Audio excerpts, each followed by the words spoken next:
Good morning. I'm taking my new walk that I take all the time. I usually take it at different times, but sometimes I take it at the same time. Walking down this little path here to the ocean. The Piratey Sea. Jesus Christ, you can hardly see. It's still pretty dark. And I'm always a little freaked out. There's gonna be some fucking lunatic over here.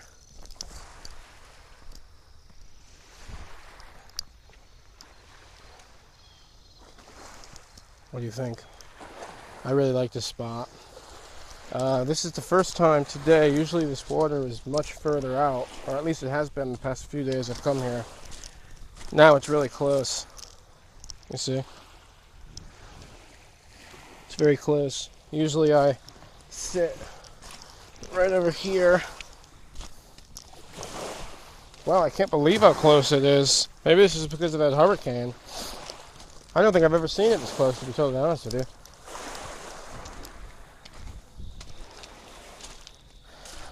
But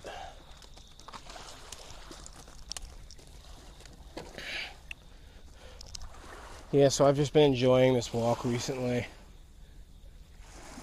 The sun is set to come up in 5 or 10 minutes at 6:20 in the morning. I left the house at 5:30. It takes about 30 minutes to get here.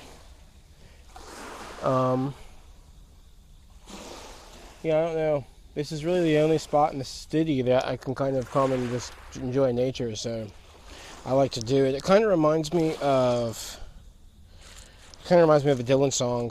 I can't remember what is the title of it, but it says, when time passes slowly up here in the mountains. Sit beside streams and talk beside fountains. Time passes slowly when you stare into the stream. Everything changes like you're inside a dream. I changed the last bit there because I forgot the original Dylan lyrics. Today, though, there was something I wanted to discuss because I want to start making videos down here, nature videos. So what did I want to discuss today? Well, I was thinking as I walked that I wanted to discuss just the art forms in general and the changing perception of the medium, of each medium over the years, and how some art forms rise in popularity in certain centuries or certain decades, and then others just kind of collapse. Like I often do a real lot of thinking about actors, for example, because of course in our modern world, actors are so fucking big, and everyone kind of thinks that acting is like the ultimate art form. But what's really funny is that if you actually look back at the Shakespearean times, and Shakespeare was writing in the 1500s, you'll see actually that actors were like considered not just bad people, but they were considered, and we still kind of have that perception today, they're kind of considered weird and everything, but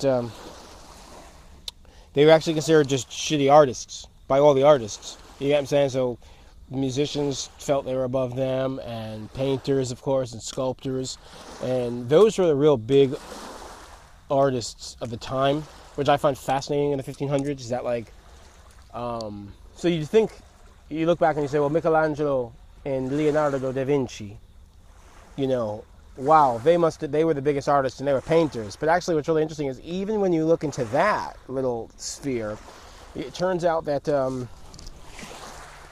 Da Vinci, or at least, I don't know if it was Da Vinci, I think it was both of them. I think it was Da Vinci and Michelangelo. They're kind of like twin brothers. And both of them thought that painting was like a crap form. They didn't want to paint, they wanted to sculpt.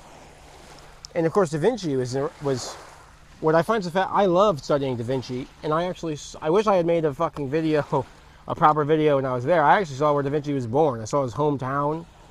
I saw Vinci, Italy. I gotta say, I mean, it was a lot cooler than this place.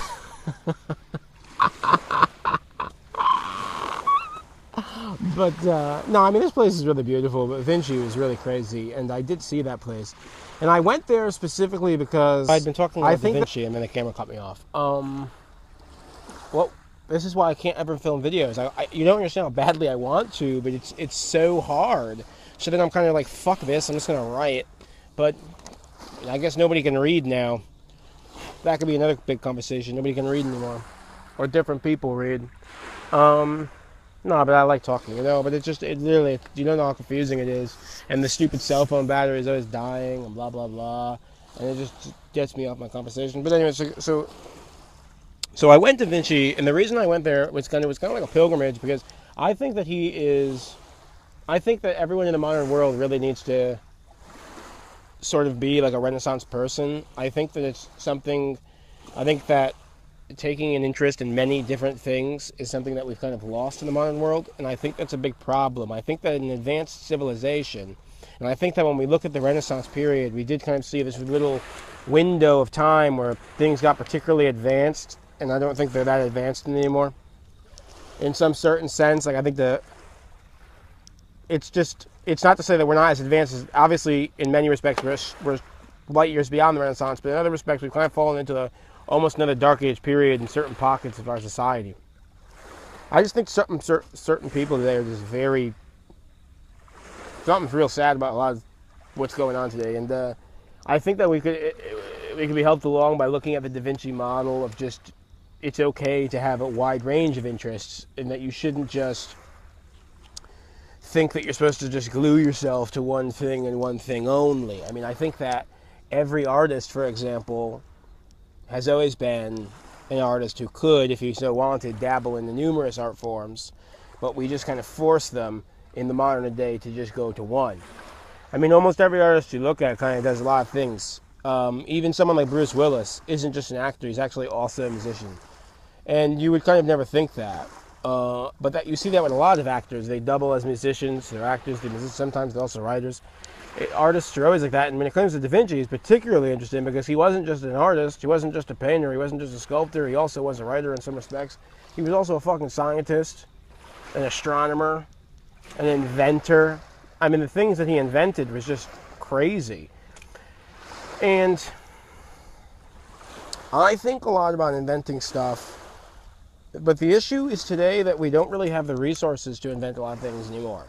This is a part of the big problem I think that's going on today. I think it's one reason why our technology is actually kind of stagnating. I actually don't consider us as having rapid advancements in tech. To go off on another tangent, I think in a lot of respects we're stagnating because we have all these really backwards people who I think are really frightened of technology and they don't really embrace it as much as they should. So, I mean, there's no reason to be afraid of technology, but so many people really are. Especially in the States. Like, I think the States used to be this great technological paradise, and now it's just kind of like turning into this place where like everyone's mortified of everything. I don't know, it's hard for me to talk outside, actually, it turns out. I'm sorry. I probably won't upload this.